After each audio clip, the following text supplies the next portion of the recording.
Kayong manghihinayang gumawa ng mabuti. Kahit na yung ginawa niyong mabuti, hindi na-appreciate, hindi kinilala nung ginawan mong mabuti. Hindi siya tumanaw sa'yo ng utang na loob. Huwag kayong malulungkot kasi pag hindi nila ginantihan ng kabutihan, ang Diyos ang gaganti sa atin ng mas maraming ganti.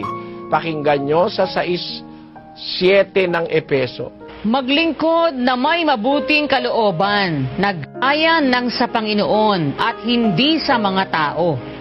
Yamang napag-aalaman na anumang mabuting bagay na gawin ng bawat isa ay gayon din ang muling tatanggapin niya sa Panginoon, maging alipin o laya. Ayon, mapapag-alaman ng wika na alinmang mabuting bagay na gawin ng bawat isa. Ano man yung ginawa nating mabuti, gayon din ang muling tatanggapin natin sa Panginoon. Merong bayad yan sa Diyos, kapatid. Huwag kayong magsasawang gumawa ng kabutihan.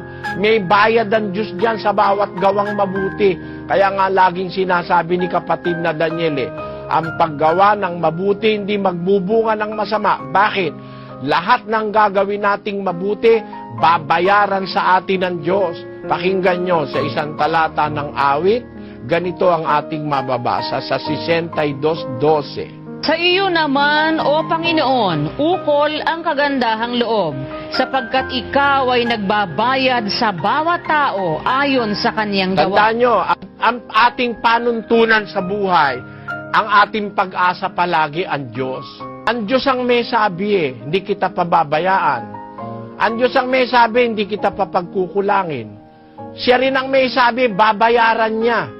Lahat ng ginagawa nating mabuti, kung lahat ng ginagawa nating mabuti, babayaran ng Diyos.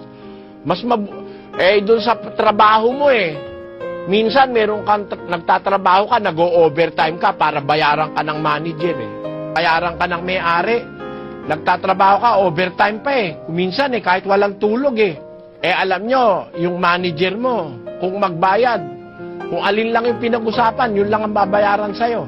Ang Diyos kung magbayad, mahigit Mahigit sa usapan ang bayad ng Diyos. Ganun po siya.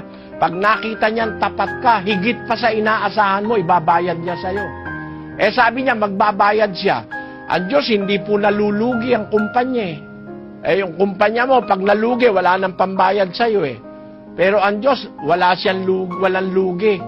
Tiyak na tiyak, babayaran niya. At alam nyo, hindi niya makakalimutan yan. 6:10 ng Ebreo, kapatid na Daniel.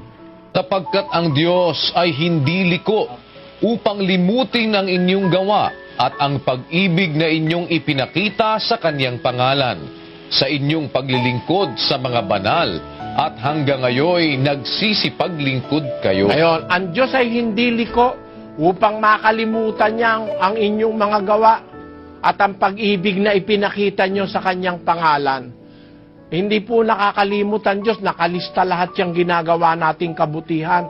At yung kabutihan ginawa natin, tatanggapin natin uli sa Diyos yun.